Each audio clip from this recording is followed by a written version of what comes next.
Hello dear students, welcome to digital learning platform Ovinsum International School and today we are going to start class 10th की हमारी book चल रही थी जिसका नाम था कृतिका और उसमें हमने थर्ड चैप्टर कंप्लीट कर लिया था। चैप्टर का नाम था मैं क्यों लिखता हूं और इसी प्रश्न का उत्तर जो अज्ञे जी है हमारा लेखक है उन्होंने अपने चैप्टर में दिया है जो कि हम पिछले सेशन में कर चुके। और जिस किसी ने भी ये इससे पिछला वीडियो नहीं देखा है, फर्स्ट टाइम हमारे चैनल को देख रहे हैं, तो मैं चाहूंगा कि आप इस चैनल को सब्सक्राइब करें और साथ ही साथ इसके पिछले वीडियोस पर जरूर विजिट करें। इसके अलावा आज हम करने वाले हैं उसी चैप्टर के यानी मैं क्यों लिखता हूं के पाठ्य पुस्तक के प्रश्न उत्तर जो बुक के हमारे टेक्स्ट बुक के क्वेश्चन आंसर है। सो चलिए शुरू करते हैं। क्वेश्चन नंबर फर्स्ट हमारे सामने है, पाठ्य पुस्तक के प्रश्न अभ्यास हम करने वाले हैं। इसमें नंबर फर्स्ट क्वेश्चन है हमारा, क्या कह रहा है, ये बता रहा है कि लेखक के अनुसार प्रत्यक्ष अनुभव की अपेक्षा अनुभूति उनके लेखन में कहीं अधिक मदद करती है, क्यों? प्रत्यक्ष अनुभव की अपेक्षा अनुभूति यानी देखो दो तरह की होती है, एक तो अनुभव और एक अनुभूति। एक तो होता है कि हाँ हमारा एक्सपीरियंस है कि हमने ये चीज देखी है या फिर ऐसा होता होगा, उसके आधार पे हमने क्या करा, लिख दिया। दूसरा प्रत्यक्ष यानी उस जगह पर जाकर जिसके बारे में हमें लिखना है वहां जाके हमने विजिट किया और उस दृश्य को अपने आप में फील किया, उसको महसूस किया और उसके बाद उसको लिखा। दो तरह के। तो इसीलिए लेखक जो पूछते हैं जो प्रत्यक्ष में जाता हूं वहां लिखने के लिए, उसमें उनकी मदद कैसे करता है। तो लेखक की मान्यता है कि सच्चा लेखन भीतरी व्यवस्था से पैदा होता है। यह व्यवस्था मन के अंदर से उपजी अनुभूति से जागती है, बाहर की घटनाओं को देखकर नहीं जागती। जब तक कवि का हृदय किसी अनुभव के कारण पूरी तरह से संवेदित नहीं होता और उसमें अभिव्यक्त होने की जो पीड़ा है वो पीड़ा नहीं अकुलाती, तब तक वह कुछ नहीं लिख सकता या फिर लिख पाता। ये अज्ञे जी जो है वो अपने बारे में बता रहे हैं कि जो मेरा स्वभाव है वो कैसा है कि मैं अपने मन के भीतर जो अगर मैं पूरा इससे संवेदित हूं, उससे भाव विभोर हो गया हूं, पूरा का पूरा जो दृश्य है मेरे मन में बैठ गया है और मैं व्याकुल हूं लिखने के लिए, केवल मैं तभी लिख पाऊंगा। मैं बाहरी दबाव या फिर बाहरी मन के कारण से नहीं लिख सकता, ये लेखक जी बताते हैं। प्रश्न नंबर सेकंड, लेखक ने अपने आप को हिरोशिमा के विस्फोट का भोक्ता कब और किस तरह महसूस किया? किसने? लेखक ने। बताते हैं ना वो हिरोशिमा के ऊपर जो विस्फोट हुआ था और उसके बाद उन्होंने जब उस घटना स्थल पर विजिट किया, गए वहां पर दृश्य को देखने, उन्होंने उस घटना को वास्तव में महसूस किया कि ये कैसे हुआ होगा और जो दर्दनाक स्थिति थी उनके वहां के लोगों को देखकर, वहां के दृश्य को देखकर उनके मन में जागृत हो गई। वो बताते कि लेखक हिरोशिमा के बम विस्फोट के परिणामों को अखबार में पहले से ही पढ़ चुके थे और जापान जाकर उन्होंने हिरोशिमा के अस्पतालों में आहत लोगों को भी देखा था। इस तरह उनकी जो जिंदगी है वो परिवर्तन होगी एक बम विस्फोट के कारण, और अणु बम के प्रभाव को प्रत्यक्ष देखा था और देखकर भी अनुभूति न हुई, इसलिए भोक्ता नहीं बन सका। फिर एक दिन वहीं सड़क पर घूमते हुए एक जले हुए पत्थर पर एक लंबी उजली छाया देखी। क्या देखा था लेखक ने यहाँ? ये एक पत्थर है, उस पत्थर के ऊपर एक ब्लैक शैडो टाइप बनी हुई है।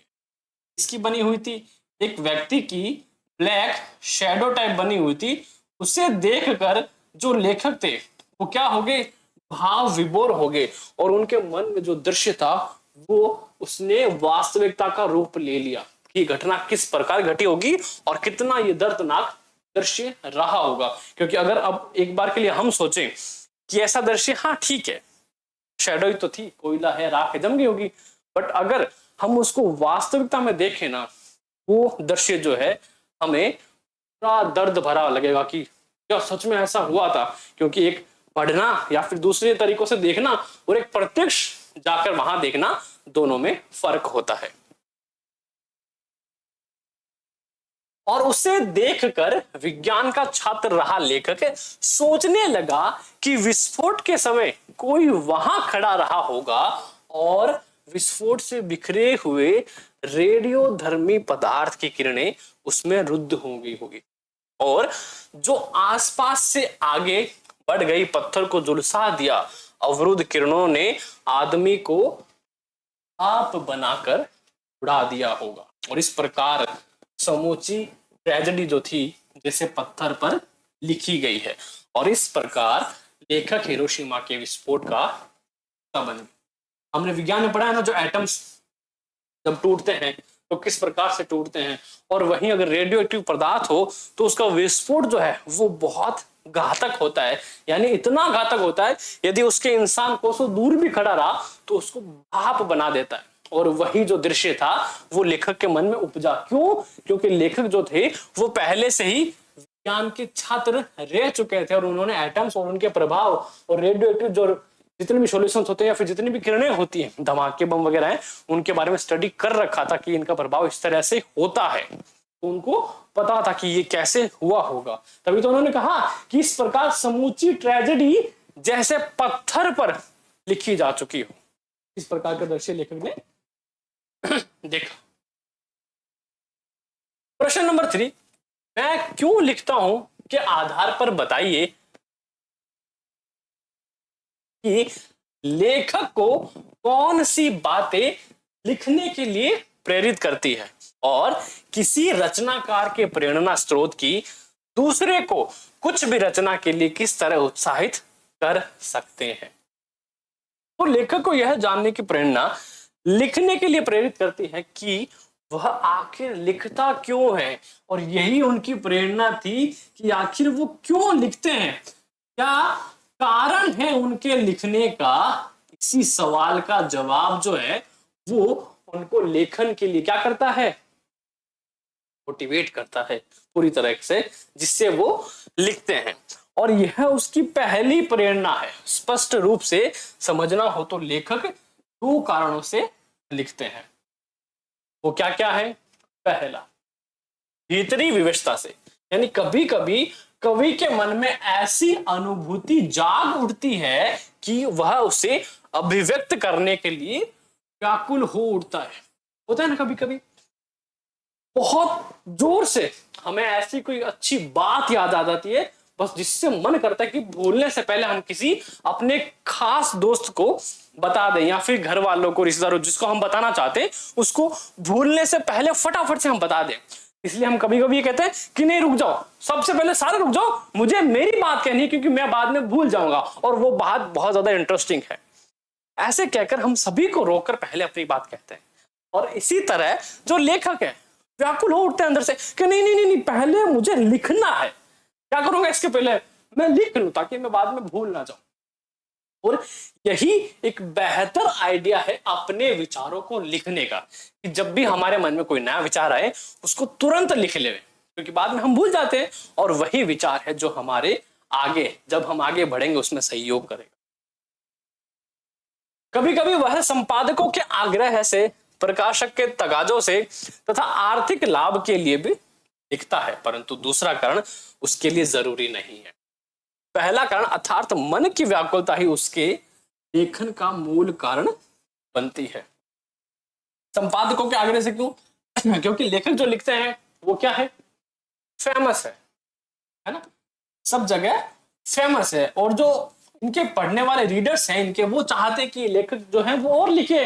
तो संपादक अपने अखबार के लिए, अपनी मैगजीन्स के लिए क्या करते हैं, सर प्लीज और लिख के दीजिए, आपके लेखन की वजह से हमारी जो बिक्री है वो बढ़ रही है। वो आग्रह हो गया।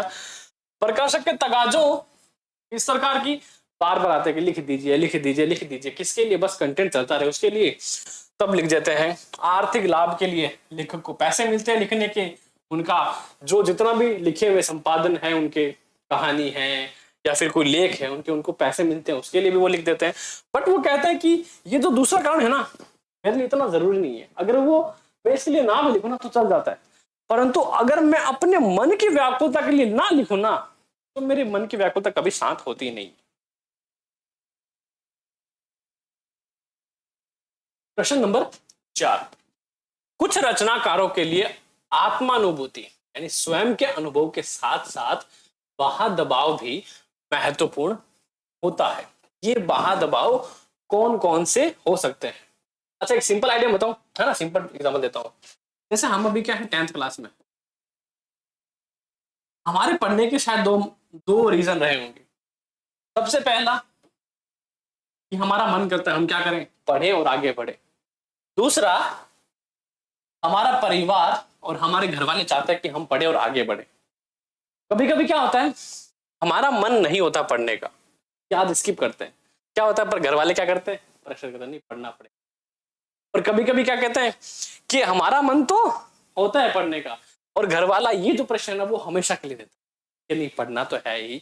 और घर वाले कभी भी, फैमिली जो होता है, परिवार आपका, कभी भी आपके बारे में बुरा नहीं सोचता, वो आपका भला ही चाहेंगे, है ना। तो ये दो कारण हो गए हमारे पास। तो अब बोलता है लेकिन कि जो दूसरा कारण है ना परिवार वालों का, कि वो फोर्स कर रहे हैं मुझे पढ़ने के लिए, वो जरूरी नहीं है। कि अगर वो मुझे फोर्स ना करे ना तो भी मैं पढ़ूंगा, तो भी मैं क्या करूंगा, तो भी मैं पढ़ूंगा। तो इस तरह से आप उसको समझ सकते हैं, है ना। और जो मोटिवेशन है हमेशा पढ़ने के लिए, वो कभी भी बाहर से नहीं आता। अगर किसी ने आपको मोटिवेट किया है पढ़ने के लिए, वो मात्र 1 दिन, 2 दिन, 3 दिन या फिर अधिकतम 7 दिन तक आपके साथ रहेगा, फिर आप उसको भूल जाओगे।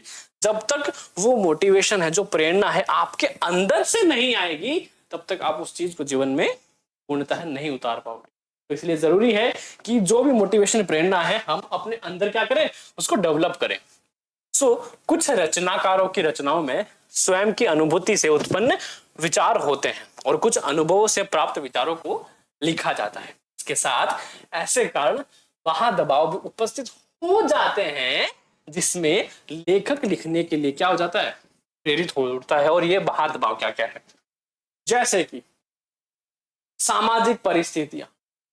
मैं 10th के बारे में बात करूं कि मेरा जो भैया था और मेरा जो पड़ोसी था, उसने इतने घंटे पढ़ाई की और उसने इतने मार्क्स जो है वो अचीव किए, मैं क्या करूंगा, उससे ज्यादा पढ़ूंगा और उससे ज्यादा नंबर लाऊंगा। आर्थिक लाभ की आकांक्षा, अच्छे मार्क्स आएंगे तो फ्यूचर में मैं अच्छी पोस्ट पर या फिर अच्छी जॉब, अच्छी कंपनी में, रेप्यूटेड कंपनी में मैं काम करूंगा। प्रकाशकों और संपादकों का पुनः पुनः का आग्रह कि जो हमारे आसपास है, आपके टीचर्स हैं, आपके सहपाठी हैं, वो क्या करते हैं, पढ़ लो बेटा, आप पढ़ लो, आपके ही काम आएगा, पढ़ लो। तो वो क्या एक तरह का मोटिवेशन है, वो हमारे साथ रहते हैं कि हाँ पढ़ लो पढ़ लो पढ़ लो, जरूरी है पढ़ना। और विशिष्ट के पक्ष में विचारों को प्रस्तुत करने का दबाव, कि कहीं ना कहीं हमारे मन में भी ये होता है कि नहीं शायद ये सब लोग सही कह रहे हैं, हमें पढ़ लेना चाहिए, है ना? तो ये सारे जो हैं, हम इनको एक तरह से बाहरी दबाव कह सकते हैं। तो मैंने आपको समझाया आपके हिसाब से ताकि आपको जल्दी समझ में आ जाए, परंतु लेखक के लिए भी बिल्कुल वैसा ही है। और केवल लेखक के लिए नहीं, हर किसी प्रोफेशनल, हर किसी प्रोफेशन, किसी भी आप सेक्टर में चले जाओ, वहां कुछ ऐसी चीजें हमेशा रहती ही है। प्रश्न नंबर 5, क्या वहां दबाव केवल लेखन से जुड़े रचनाकारों को ही प्रभावित करते हैं या अन्य क्षेत्रों से जुड़े कलाकारों को भी प्रभावित करते हैं? कैसे? देखो, बाहरी दबाव सभी प्रकार के कलाकारों को प्रेरित करते हैं।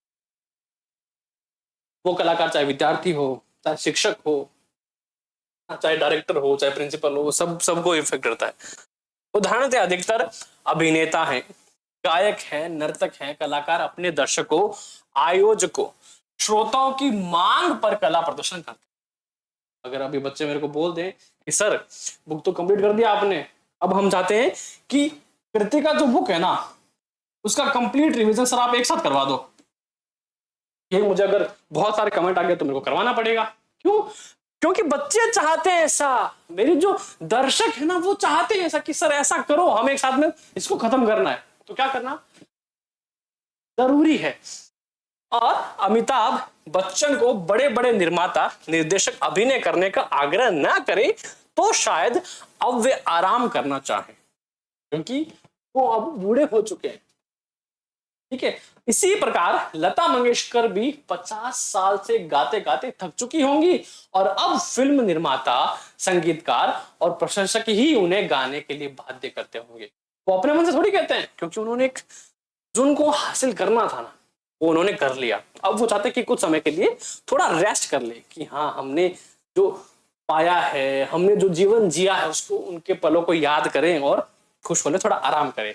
परंतु क्या भाई ऐसा होता है? नहीं, ऐसा नहीं होता, क्योंकि उनके जो चाहने वाले वो हमेशा उनसे क्या करेंगे? रिक्वेस्ट करेंगे, मैम प्लीज एक गाना, सर प्लीज एक गाना, सर एक क्लास, सर दो क्लास, सर एक चैप्टर खत्म करवा दो, सर ये करवा दो, सर हमारा एग्जाम आ गए। क्या करते हैं? बाहरी दबाव हमेशा बना रहेगा, और वो तभी बना रहेगा जब आप अपने सेक्टर में अच्छा कर रहे हो, और जो कर ही नहीं रहा तो उसके लिए तो क्या दबाव और क्या मोटिवेशन। प्रश्न नंबर 6, हिरोशिमा पर लिखी कविता लेखक के अंतः व बाहर दोनों दबाव का परिणाम है, यह आप कैसे कह सकते हैं? देखो किस लिए कह सकते हैं, सिंपल सी बात समझो। पहला क्या था? पहला उन्होंने अखबार में पढ़ा, ऐसी बात है। दूसरा, कुछ जो संपादक थे उन्होंने आग्रह किया होगा कि सर इस पे लिखिए, कुछ तो कुछ लिखिए, आपका लिखना तो बनता है। और तीसरा कि जब वो स्वयं वहां गए, आपको लौटे, बस अब तो रहा नहीं जा रहा, मुझे लिखना है। तो कब लिखा उन्होंने? जब भारत आ रहे थे, ट्रेन के अंदर बैठे बैठे लिखा। हिरोशिमा पर लिखी कविता हृदय की अनुभूति प्रस्फुटित होती हुई भावों और शब्दों में जीवंत हो उठी। कवि ने हिरोशिमा के भयंकर रूप को देखा, आहत लोगों को देखा, और उसे देखकर लेखक के मन में के प्रति सहानुभूति तो उत्पन्न हुई होगी, किंतु उनकी व्यक्तिगत त्रासदी नहीं बनी, है ना? कि भाई उनके जितना भी उनको बुरा लग रहा है, उनके बुरे लगने से उनको कोई ना तो का त्रासदी होनी है, ना किसी प्रकार का फायदा होना है। बट हाँ, हम क्या कर सकते हैं? सांत्वना दे सकते हैं इस केस में। तो बस यही कहना चाहते हैं। और जब पत्थर पर मनुष्य की काली छाया को देखा तो उन्हें अपने हृदय से अणुबम के विस्फोट का प्रतिरूप त्रासदी बनकर मन में समाने लगा उनके, कि चलो लोगों को देख लिया, कोई फर्क नहीं पड़ा, अखबार में पढ़ लिया, कोई फर्क नहीं पड़ा। जब उन्होंने फील किया ना कि ये हुआ कैसे होगा, तब उनको लगा कि नहीं, अब ये जो त्रासदी है, अब ये घटना जो है वो घटी है। एक्चुअली उनको एहसास हुआ कि हाँ अब ये बड़ी त्रासदी है, और वही त्रासदी जो है वो जीवंत होकर कविता में परिवर्तित हो। और इस तरह हिरोशिमा पर लिखी कविता अंतः दबाव का परिणाम थी। अगर आपसे पूछा जाए कि हिरोशिमा पर लिखी गई कविता अज्ञे जी की किस कारण का दबाव थी, तो हमें लिखना है अंतः कारण का दबाव थी, या फिर अंतः दबाव, उनके आंतरिक जो दबाव था उनसे। और बाहर दबाव मात्र इतना हो सकता है कि जापान से लौटने पर लेखक ने अभी तक कुछ नहीं लिखा और वह इससे प्रभावित हुआ होगा और कविता लिख दिया होगा कि अब तक कुछ नहीं लिखा, अब तो लिख ही लेते हैं। और तभी एक सटक करके दिमाग में विचार आया कि नहीं, क्या चल रहा है, अभी जो देख के आया उस पर मुझे लिखना। प्रश्न नंबर 7, हिरोशिमा की घटना विज्ञान का भयानकतम दुरुपयोग है, और आपकी दृष्टि में विज्ञान का दुरुपयोग कहां कहां और किस तरह से हो सकता है? और शायद इस क्वेश्चन का जो आंसर है वो आप सबको पहले से पता हो, क्योंकि अब हम 10th में आ गए हैं। हम अगर 6-7 किसी भी क्लास में हो तो हमने मूवीज देखी, सबने देखी है, और लगभग हर मूवीज में तो हम देखते हैं उनका एडिक्शन है, मूवीज का, फोन का एडिक्शन है, या फिर बहुत सारी जितनी भी एक्सीडेंट्स होते हैं, दूसरे इंसिडेंट होते हैं, अटैक्स होते हैं, वो सारे किसके पार्ट हैं? वो सारे साइंस के ही हैं, है ना? वो क्या है? मिसयूज है साइंस का। कनेक्ट कर रहे हो अपने आप को? तो हम कह सकते हैं कि हाँ, हमें बहुत सारे रीजन पता है। तो आजकल विज्ञान का दुरुपयोग अनेक जानलेवा कामों के लिए किया जा रहा है। जैसे आज आतंकवादी जो है संसार भर में मन चाहे विस्फोट कर रहे हैं, कहीं अमेरिकी टावरों से गिराया जा रहा है, कहीं मुंबई में बम विस्फोट किए जा रहे हैं, कहीं गाड़ियों में आग लगाई जा रही है, कहीं शक्तिशाली देश दूसरे देशों को दबाने के लिए उन पर आक्रमण कर रहे हैं। जैसे अमेरिका ने इराक पर आक्रमण किया तथा वहां के जनजीवन को तहस नहस कर दिया, और इसी के साथ हिरोशिमा वाला अटैक था वो भी इसीलिए किया गया था। तो क्या है सारे ये विज्ञान के दुरुपयोग है, और ये एक बड़े लेवल पर है। अगर हम सबसे छोटे लेवल पर भी दुरुपयोग है। अब मैं बता दो, सिंपल सी बात है। अभी हम क्या करते हैं? ऑनलाइन क्या करते हैं? क्लासेस देखते हैं ना, सबके पास फोन है। तो क्या सभी लोग जो है वो फोन पढ़ने के लिए यूज करते हैं? नहीं, बहुत सारे बच्चे जो हैं उनको फोन का, गेम का है एडिक्शन हो जाता है। तो वो क्या है? वो इस साइंस का मिसयूज ही है। है ना। तो उनको नहीं पता कि हमें उसका यूज कैसे करना चाहिए, तो उसके लिए क्या करना होगा, हमें उनको बताना होगा कि उसका सही तरीके से जो यूज है वो कैसे करना चाहिए।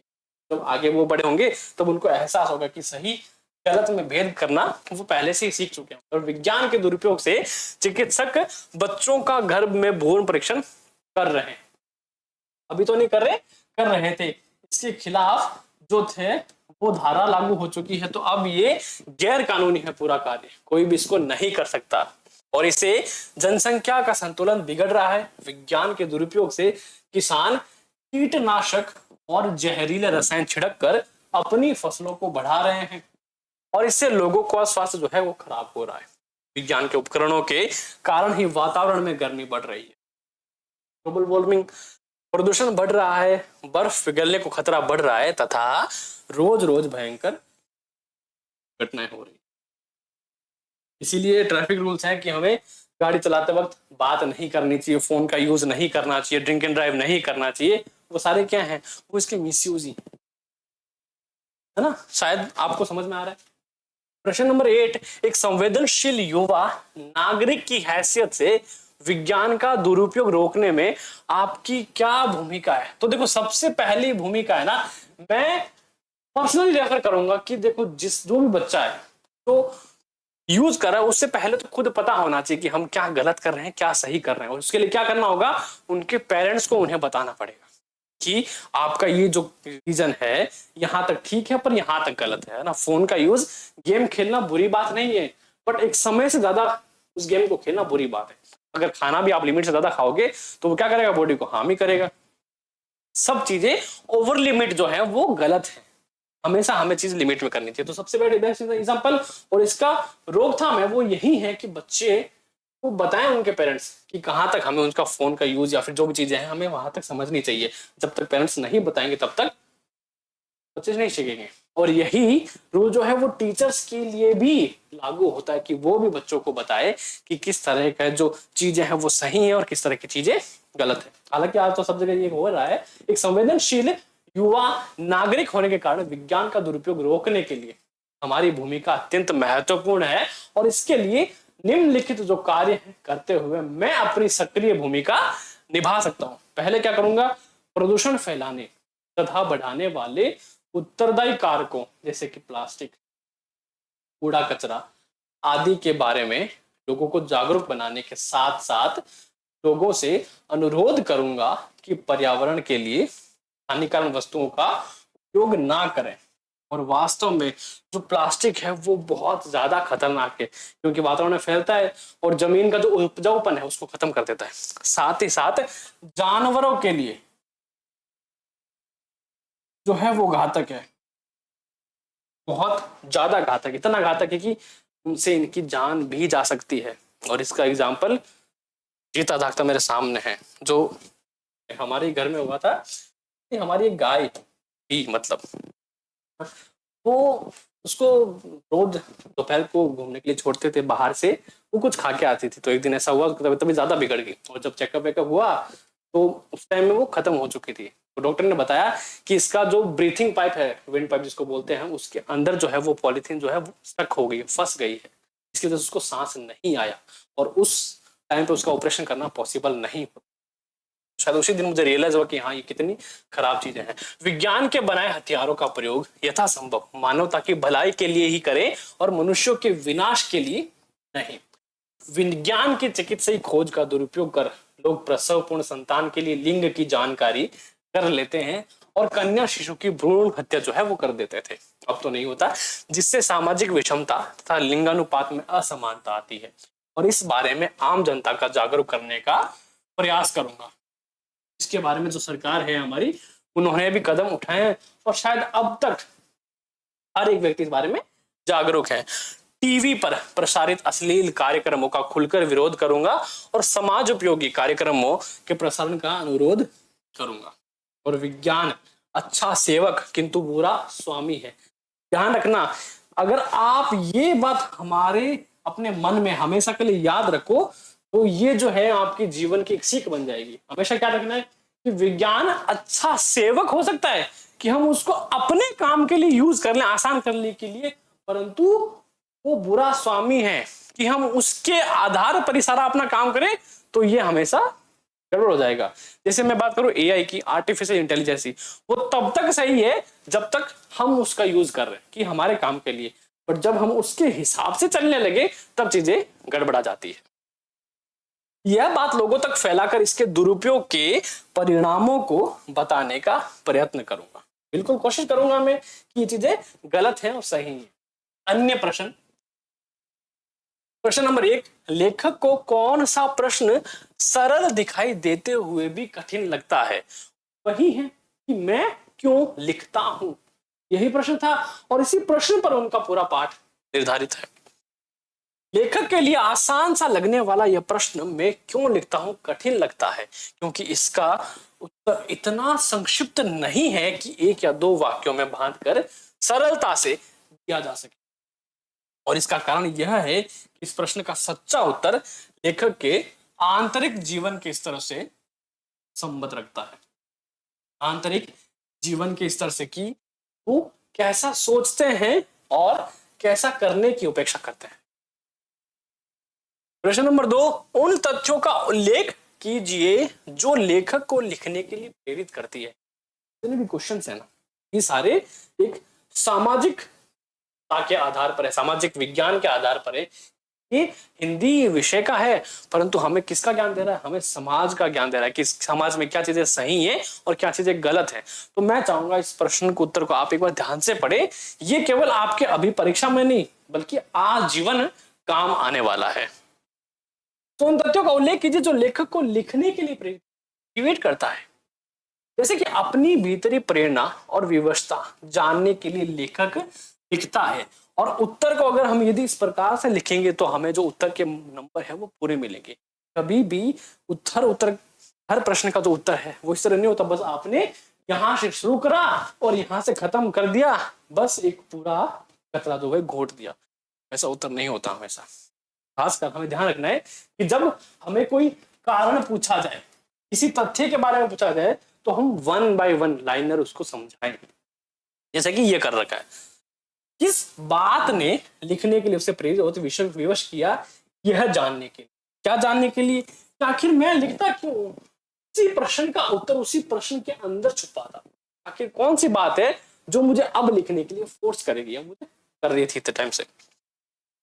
मन के दबाव से मुक्त होने के लिए लेखक लिखता है कि भाई अगर नहीं लिखा तो मन क्या रहेगा मेरा, भारी भारी सा रहेगा। होता है कभी कभी अगर हम कंटिन्यू पढ़ते हैं, रेगुलर रीडिंग करते हैं 1 आवर 2 पर, तो अगर एक दिन हम उस शेड्यूल को फॉलो नहीं करते तो मन में सकता है पता नहीं कुछ खाली खाली सा, जीवन में खाली खालीपन सा लग रहा है। तो वो लेखक को भी ऐसा लग रहा था। प्रश्न 3, कभी कभी बाहरी दबाव भी भीतरी उन्मेष बन जाते हैं। कैसे? देखो, कई बार लेखक का मन कुछ लिखने को नहीं होता, परंतु प्रकाशक और संपादक का आग्रह उसे लेखन के लिए प्रेरित करता है। इसके अलावा आर्थिक विवशता भी लिखने को विवश करती है। जब इस तरह से लिखा गया साहित्य भी आंतरिक अनुभूति को जगा देता है, तो इसमें लेखक इन बाह्य दबाव के बिना भी लिखने पर हो जाता है, क्योंकि दबाव जो है केवल सहायक का ही काम करते कि हाँ सिर्फ यहां तक। जैसे देखो क्या होता है कि मैं बेड पे लेटा हुआ, मेरा मन कर रहा है मैं होमवर्क करूं, पर बस मेरी दिक्कत क्या है, उठने में दिक्कत है। अगर मैं उठ के खड़ा हो गया ना तो उसके बाद मैं क्या करूंगा, होमवर्क कर लूं। तो फोर्स करते अपना। अगर घर वालों ने उठा दिया तो वेल एंड गुड, अदरवाइज हम सोते रहते हैं। तो क्या लेखक के साथ ये हो रहा है कि उसको उठा दिया किसने, संपादक बन गया, उठ जा, खड़े हो जा, फिर आगे काम वो अपने आप हो रहा है कि बस अगर खड़ा हो गया तो चलो पढ़ लेते हैं, होमवर्क कंप्लीट कर लेते हैं। तो इसी फ्लो में क्या हो गया, पर कर कौन रहा है, लेखक कर रहा है। बाहरी दबाव बस इतना सा है कि जो लोग हैं उनको क्या कर रहे हैं, हल्का सा दबाव डाल, होमवर्क कर ले, तो फिर भी लेखन अच्छा लेखन कर जाता है। प्रश्न नंबर 4, लेखन में कृतिकार के स्वभाव और अनुशासन की महत्ता स्पष्ट कीजिए। इसमें लेखन में कृतिकार और अनुशासन की, देखो लेखन में कृतिकार के स्वभाव और अनुशासन दोनों का ही महत्व होता है, क्योंकि कुछ कृतिकार यानी लेखक ऐसे होते हैं जो बाहरी दबाव के बिना लिख ही नहीं सकते। होते हैं बच्चे, एक तो फ्रंट बेंचर होते हैं, बैक बेंचर होते हैं। फ्रंट वाले बच्चे अपने आप होमवर्क कर लेते हैं और बैक बेंचर बच्चों को थोड़ा टीचर का मोटिवेशन, थप्पड़ मार डांट, है ना, वो जरूरी होती है डेली डोज पर। फिर वो क्या एक पटरी पे आ जाते हैं, फिर अगले चलते रहते हैं। तो वही है कि कुछ लेखक ऐसे होते हैं कि जिनको बाहरी दबाव की जरूरत होती है, इसी से उनकी भीतरी व्यवस्था व्याकुलता में बदल पाती है और लिखने को विवश हो जाता है। कहते हैं टीचर का यही काम है बस। अगर बैक बेंचर कोई बच्चा नहीं पढ़ा, बैक बेंचर हो कोई भी नहीं पढ़ा, तो एक प्यारा सा ज्ञान देंगे उनको। फिर बच्चे को रियलाइज होता है कि नहीं, अब मैं नहीं पढ़कर क्या कर रहा हूँ, गलती कर रहा हूँ। तो उसको एहसास होता है, हालांकि वो चीजें कुछ टाइम तक काम करती, बट करती जरूर है ना। फिर बच्चा पढ़ने लग जाता है एक बार के लिए। उदाहरण था, कोई व्यक्ति सवेरे के समय नींद खुल जाने पर भी तब तक बिस्तर पर अलसाया पड़ा रहता है तब तक कि घड़ी का अलार्म ना बन जाए।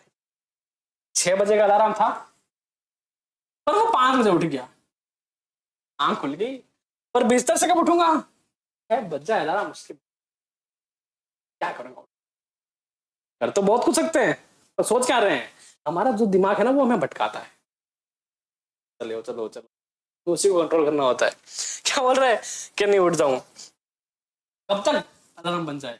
कृतिकार का स्वभाव अनुशासित होना आवश्यक है। अगर 5 बजे मैं उठ गया हूं 6 बजे से पहले, तो अगर मैं उठ गया हूं तो उठ जाऊं, क्यों, मुझे इस वॉच को भी क्या करना है, डिफीट करना है, इसको भी हरा देना है। अगर ऐसी थॉट रखोगे तो जीवन में कभी भी पीछे देखने की जरूरत नहीं पड़ेगी। प्रश्न नंबर 5, हिरोशिमा के बम विस्फोट में हुई क्षति को देख लेखक को कौन सी घटना याद आई।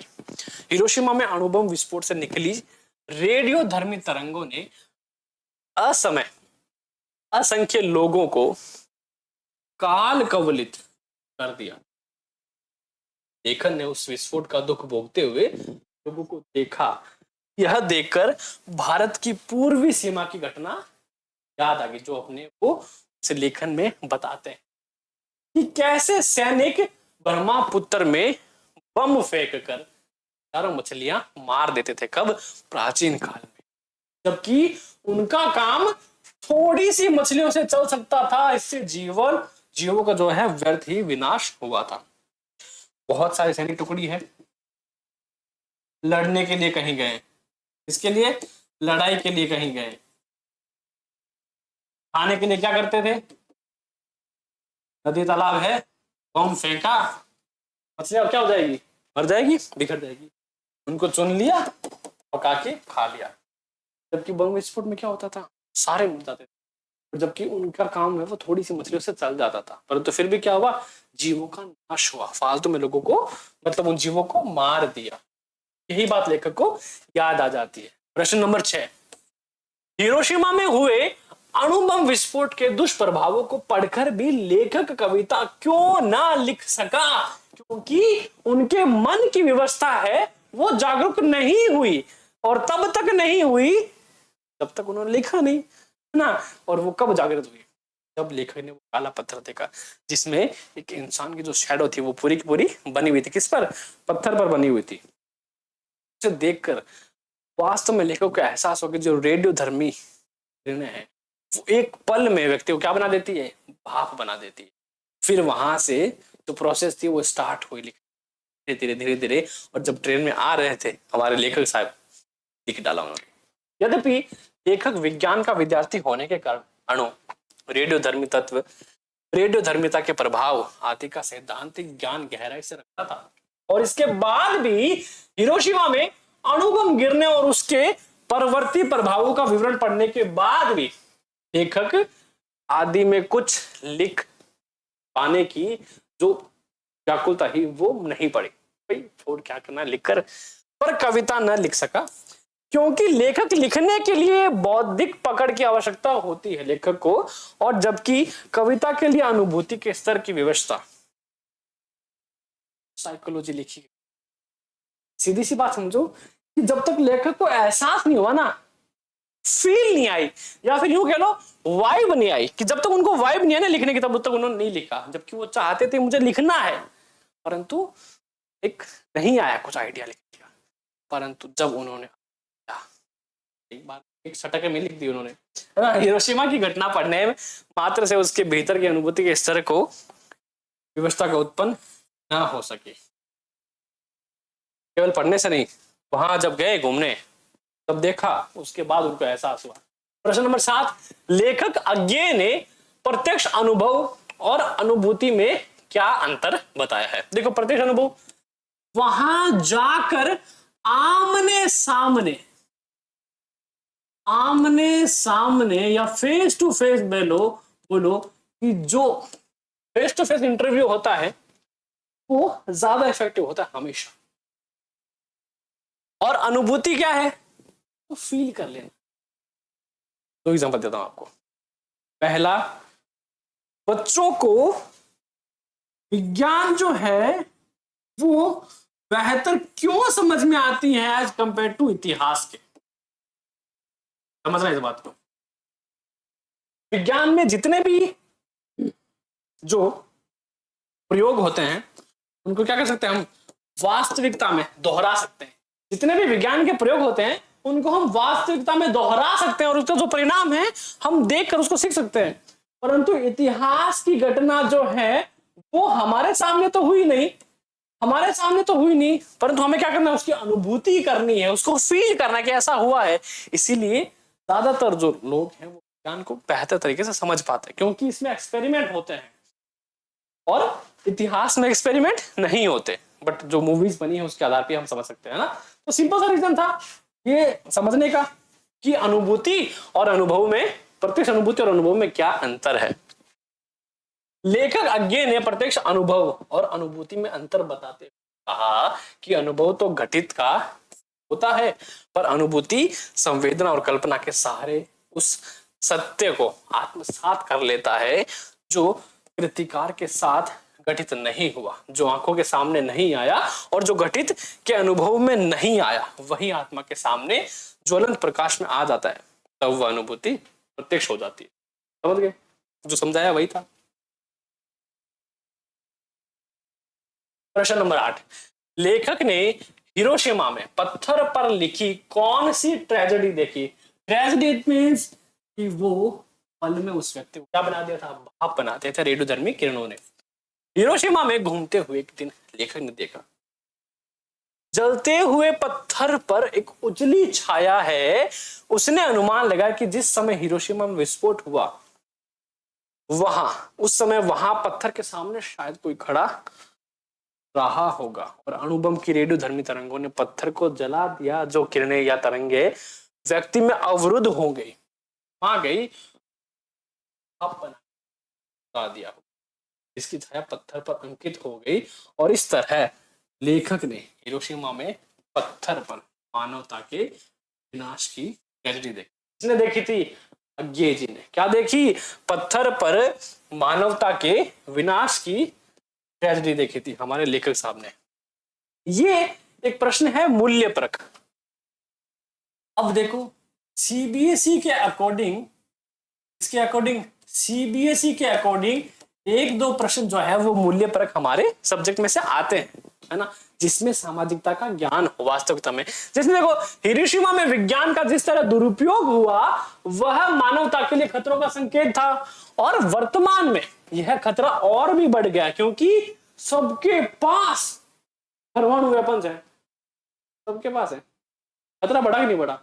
गुस्सा आया, बटन दबाया, बुम, है ना, सपोज दैट खतरा बढ़ा हुआ है। पर वो ठीक है, आपसी सहसंबंध ऐसा होगा नहीं, बट हम कहने तो कह सकते हैं भविष्य में ऐसी घटना की पुनरावृत्ति न हो, इस संबंध में अपने विचार जो है वो स्पष्ट कीजिए।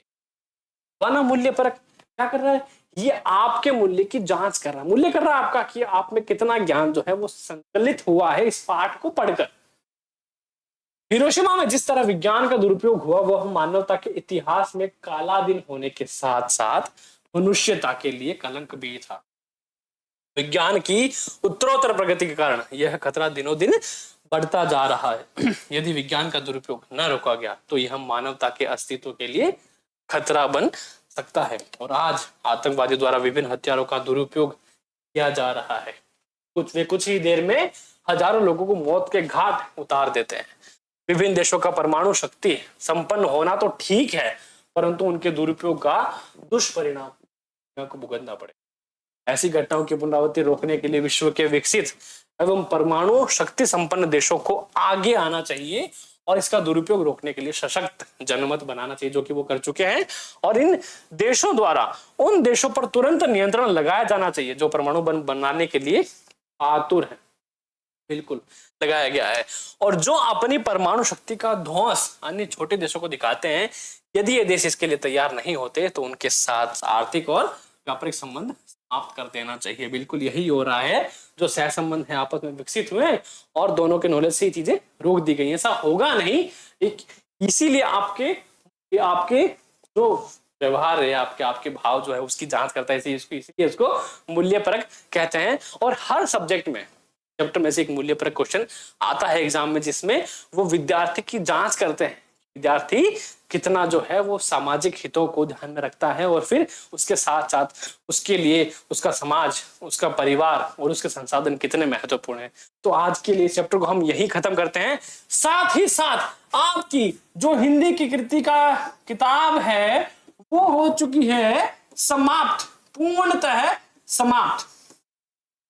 तो सर इसका रिवीजन केवल एक शर्त पर कि अगर बच्चे मुझे कमेंट करके बोलेंगे कि सर आपका रिवीजन एक बार में ही खत्म करवा दो, केवल तभी मैं इसको करवाऊंगा। इट्स अप टू यू, आपको ये देखना कि आपको रिवीजन चाहिए या फिर वन शॉट भी चलेगा। ठीक है, कमेंट करके जरूर बताना। और हाँ, अगर आप इस चैनल को, इस वीडियो को यहां तक देखे उसके लिए बहुत थैंक यू सो मच। ठीक है, और चैनल पर नए हो सब्सक्राइब करो। 6 to 12 कंटेंट इस पर अवेलेबल है। जो भी आपके जानकार है, रिलेटिव्स हैं, परिवार वाले, टीचर्स हैं, सब ग्रुप में शेयर करो एंड हमें सपोर्ट करो। आज के लिए बस इतना ही। Thank you so much and keep learning, keep growing with Windsome digital learning platform. जय हिंद।